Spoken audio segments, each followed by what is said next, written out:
Corona के खिलाफ भीषण युद्ध लड़ रहे हैं।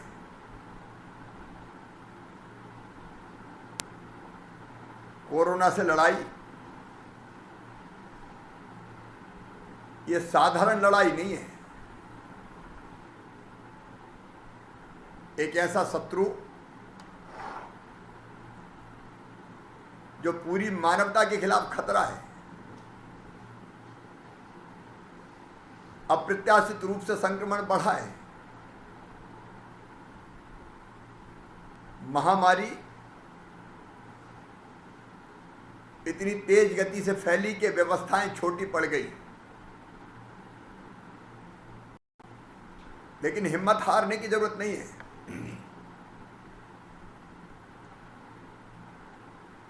आप सबके सहयोग से हम ये लड़ाई लड़ रहे हैं और मुझे पूरा विश्वास है हम जल्दी ये लड़ाई जीतेंगे। आशा की किरणें दिखाई दे रही है। आज मध्य प्रदेश में ये स्थिति है कि एक्टिव केस में हम कुछ दिन पहले 7वें नंबर पर हुआ करते थे देश में। अब लगातार घटते घटते हम 13वें नंबर पे आ गए। प्रदेश का जो पॉजिटिविटी रेट था वो 25% के ऊपर निकल गया था। अब घटकर लगभग 21% तक आ गया है। तेजी से लोग ठीक हो रहे हैं। आज ही 13,584 लोग कोरोना मुक्त होकर, नेगेटिव होकर पूरी तरह से स्वस्थ हुए हैं, डिस्चार्ज हुए हैं। पहले पॉजिटिव केस बड़ी तेजी से बढ़ रहे थे। 2-2, 3-3 हजार केस भी रोज बढ़े, ऐसे दिन भी हमने देखे। लेकिन अब स्थिति यह है कि आज पॉजिटिव केस आए हैं 12,400, तो ठीक होके गए 13,584। लगातार तीसरे दिन पॉजिटिव केस की संख्या से डिस्चार्ज होने वालों की संख्या बढ़ी है और पॉजिटिव केस की संख्या लगातार घटती जा रही है। एक दिन में जो रिकवरी रेट है, पहले 23 अप्रैल को 80% मतलब 100 में से 80 स्वस्थ होते थे, अब वो बढ़ के लगभग 83% के आसपास आ गए हैं। और ये सब आप सबके सहयोग से हुआ है। देखो, कोरोना को हराना है तो एक ही तरीका है। कोरोना से लड़ाई घर के बाहर निकल के नहीं हो सकती। कोरोना से युद्ध घर के अंदर बैठ के जीता जा सकता है। मेरे प्रिय बहनों और भाइयों, कोरोना को हराने का एक ही तरीका है, संक्रमण की चैन तोड़ना। और चैन तोड़ने का मतलब है मिलना जुलना बंद करना, आयोजन बंद करना, भीड़ इकट्ठी ना होना। और कोई उपाय अभी नहीं है दुनिया में। और इसलिए शत्रु से युद्ध के लिए, अपनी जनता को बचाने के लिए, आप सबकी सुरक्षा के लिए हमने तय किया, जनता ने तय किया कि कोरोना कर्फ्यू लगेगा। जान है तो बाद में पॉजिटिव केस की संख्या लगातार घटने क्रम में है। हम लगातार प्रयास करेंगे कि हमारे यहाँ संक्रमण अब किसी भी कीमत पर ना बढ़े, अपनी जनता को सुरक्षित रख पाए। एक तरफ संक्रमण की चैन तोड़ना।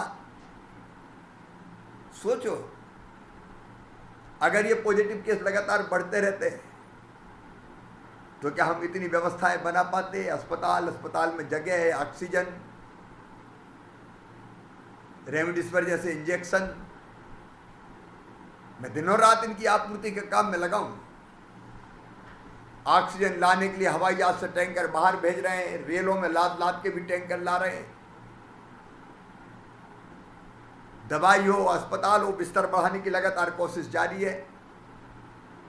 समाज के सहयोग से कोविड केयर सेंटर बनाए जा रहे हैं।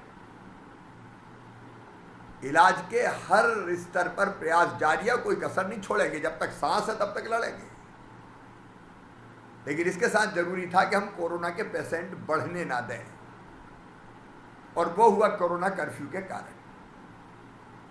बढ़त रुक गई, घटना चालू हो गई, और इस गति से हम घटते रहे तो कुछ दिनों में स्थिति सामान्य हो जाएगी।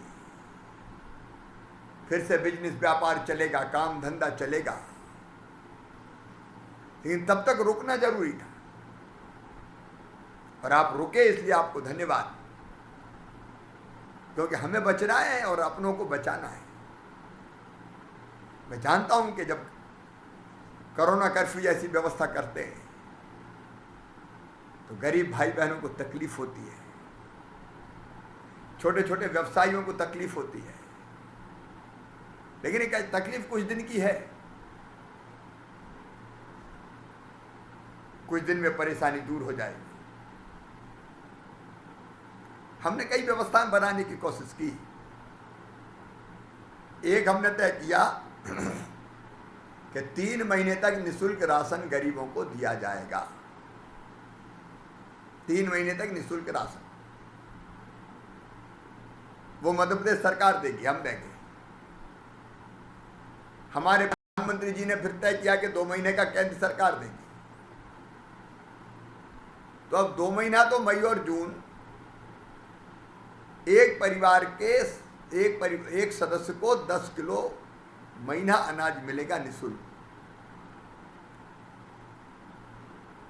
गरीब की थाली खाली ना रहे, इसकी व्यवस्था होना जरूरी है। फिर हमने सोचा कि एक उपाय और करें कि तत्काल कम से कम 1,000 रुपया तो अकाउंट में डाल दें, ताकि छोटा मोटा काम चल जाए। और इसलिए आज 6,10,000 से ज़्यादा हमारे पथ व्यवसायियों के खाते में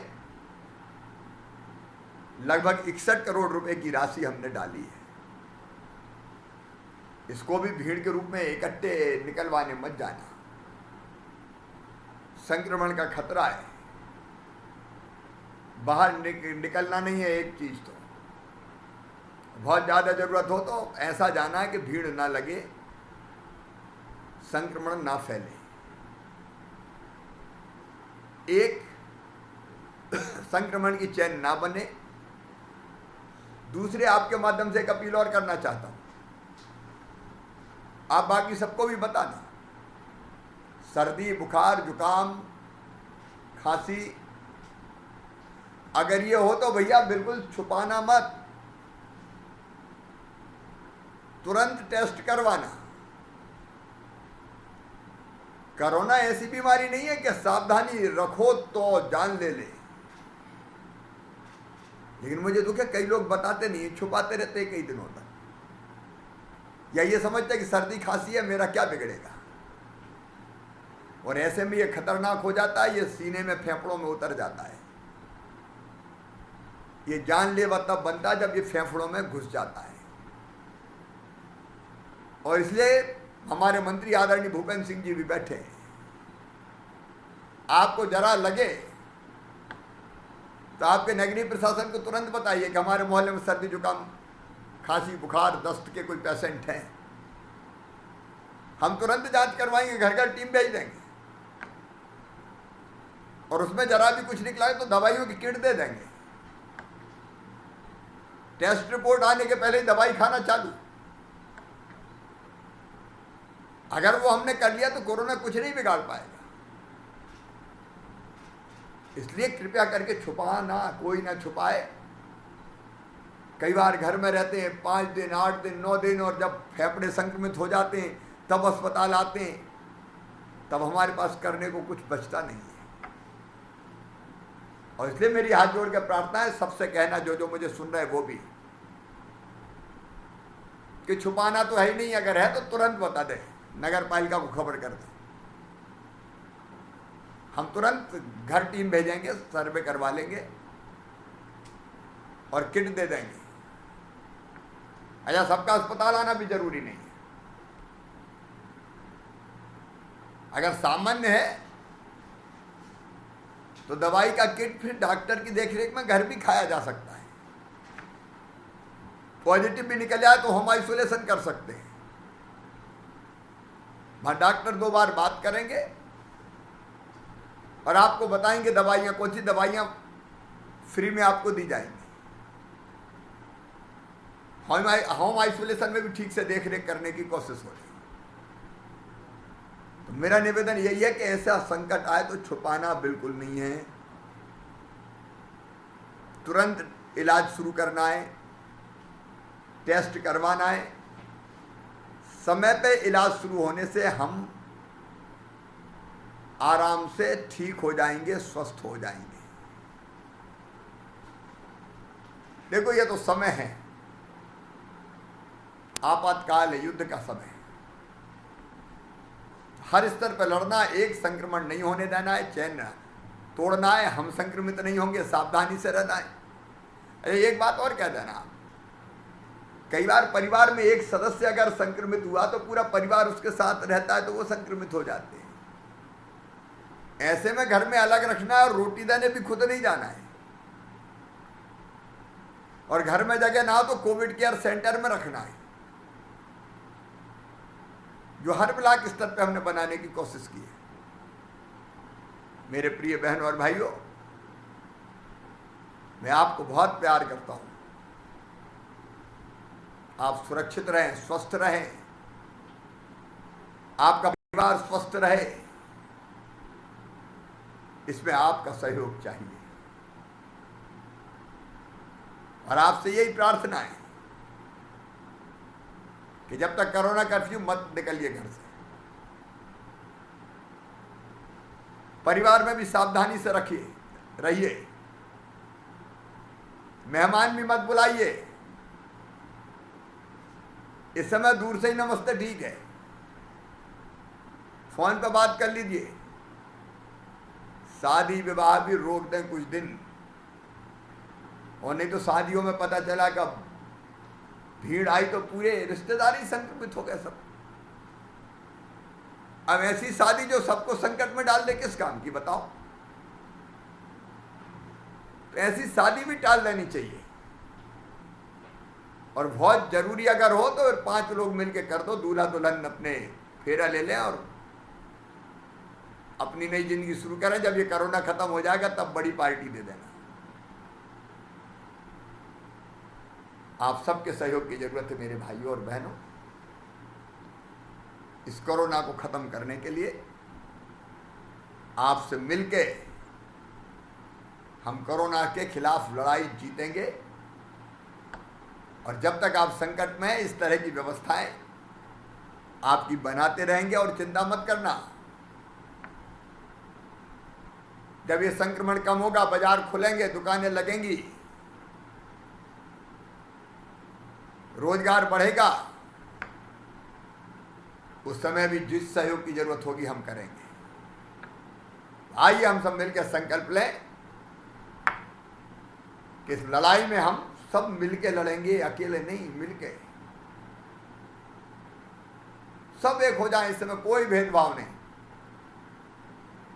जनता एक, कोरोना से लड़ने के लिए। और ये सब गाइडलाइन का पालन करें, घर में रहेंगे, दूरी बनाएंगे, मास्क लगाएंगे। और जरा भी गले में खराश, सर्दी, बुखार हो तो तुरंत खबर करेंगे ताकि हमारा इलाज हो सके। मुझे पूरा विश्वास है हम जीतेंगे, कोरोना हारेगा। बहुत बहुत धन्यवाद। नमस्कार, मैं हूं मानक गुप्ता। अगर आपको हमारा ये वीडियो पसंद आया हो तो इसे लाइक और शेयर जरूर करें। और हां, हमें सब्सक्राइब और फॉलो करना ना भूलें ताकि आप देश और दुनिया की कोई खबर मिस ना करें। तो जुड़े रहिए हमारे साथ और देखते रहिए न्यूज़ 24।